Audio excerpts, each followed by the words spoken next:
back to the lecture series of Computer-Aided Manufacturing. I am Neha Joshi, Assistant Professor in Mechanical Engineering Department at LJ Institute of Engineering and Technology. Let's start our fourth chapter, that is Group Technology. In previous session, we had discussed about overview of group technology, when to use group technology, process type layout, and group technology type layout. Now in today's session, we will cover different topics like part family, composite part method, product flow analysis, design and manufacturing attributes. Now first of all, what is part family? A collection of parts that possess similarities in geometric shape and size or in the processing steps used in their manufacture. Part families are central features of group technology. There are always differences among parts in a family, but the similarities are close enough that the parts can be grouped in the same family. A part has been designed for manufacturing, usually has to be produced by several succeeding manufacturing operations. If there is a large spectrum of parts to be produced, it will be necessary for workpiece to save common processing equipment. It is advantageous to group parts together to families either according to their geometric similarities or to the similar fabrication methods. Now we will take one example of part family. A ball bearing company manufacturing different type of ball bearing needs to manufacture number of varieties of inner race, outer race, ball, separators. Okay?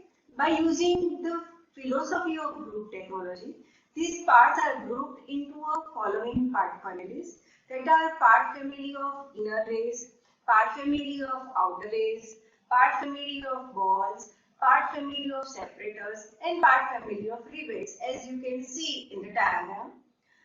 Bearing 1, bearing 2, bearing 3 up to bearing n are the n number of products manufactured from the 5 part family, as you can see here in the diagram.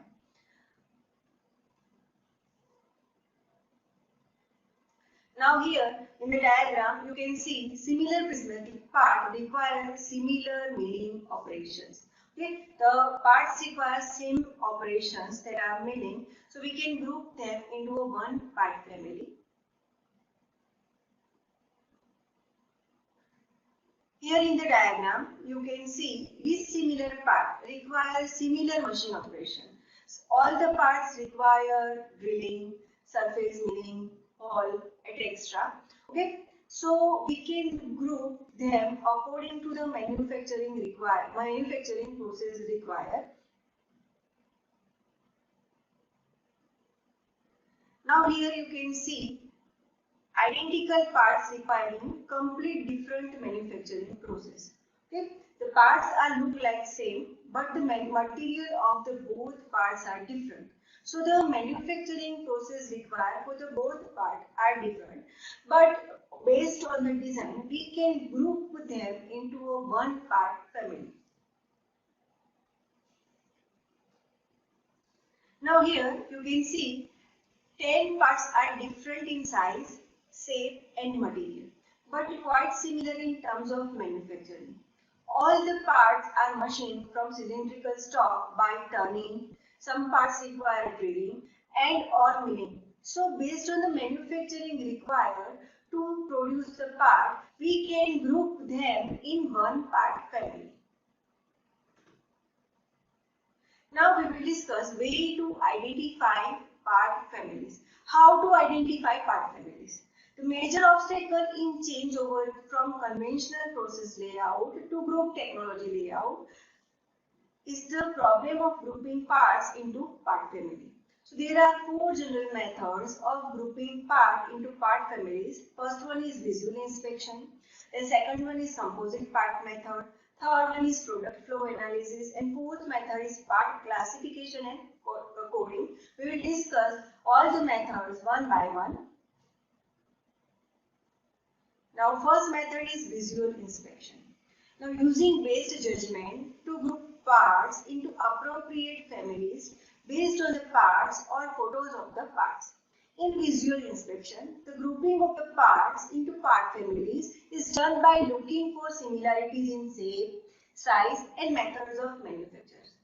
The visual inspection is least expensive method, however it is least sophisticated and least accurate method. The visual inspection method needs a lot of experience and can only be employed if the number of parts is not very large. So visual inspection is not generally used in group technology. Now second method is composite part method. Now in this method, the features of all the parts of the part family are combined into a hypothetical composite part. Now here you can see hypothetical composite part. There are four different parts. In this part we group in a one hypothetical part. For a hypothetical composite part, the list of all operations is prepared and tool setting is done on a multi-tool setup which can handle all the tools like a turret. The list of operations for hypothetical composite part essentially include all the operations required for machining the complete part family. Each part family may not need all the operations of the hypothetical composite part. Here you can see in the diagram there are four different parts. We group their part into a hypothetical part, and tooling for the parts will be prepared. Now next method is product flow analysis. Now what is product flow analysis? The product flow analysis use manufacturing data to identify part families. The product flow analysis involves four steps that are data collection, sorting of operation, preparation of product flow analysis chart and data analysis. Now first step is data collection. In data collection, the data such as part number and operation sequence is collected from the manufacturing data contained in the root set. Then second step is sorting of operation. The sorting of operation is that in which the operations are arranged according to similarly. The third step is preparation of PFA chart. Now PFA chart, product flow analysis chart containing the data of part number against operation or machine code. The cross mark, as you can see in the diagram, at location of indicate part number require which manufacturing operations. With part number in 1 require operation A, B, C, as you can see in the diagram. Part number 2 require operation F, G. Part number 3 requires operation H, I, K. Part number 4 requires operation B, C. Part number 5 require operation H, I, J, K. Part number 6 require operation A, B, T, and part number 7 require operation E and H. As you can see, cross mark is over there, and which part is required the machining operation. And last step in the product flow analysis is data analysis. The data from PFA chart is then analyzed, and part requiring similar operations are grouped together as a part family.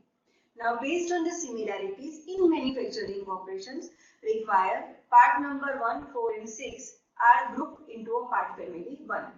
Part number 2 and 7 are grouped into a part family 2. And part number 3 and 5 are grouped into a part family 3 because the manufacturing process required are more or less similar.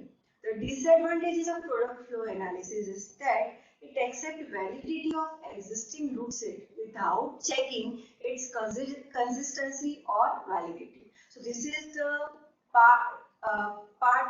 product flow analysis.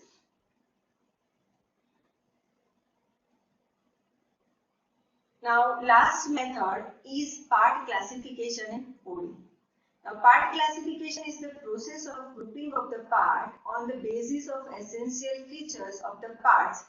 Coding is the process assigning the codes to the parts. Part classification and coding is then required to group the similar parts and identify them by code.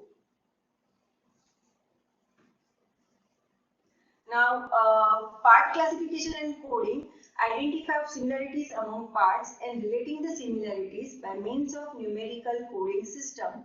Problem associated with the above three methods of identifying part families are most time consuming of three methods, must be customized for a given company or industry.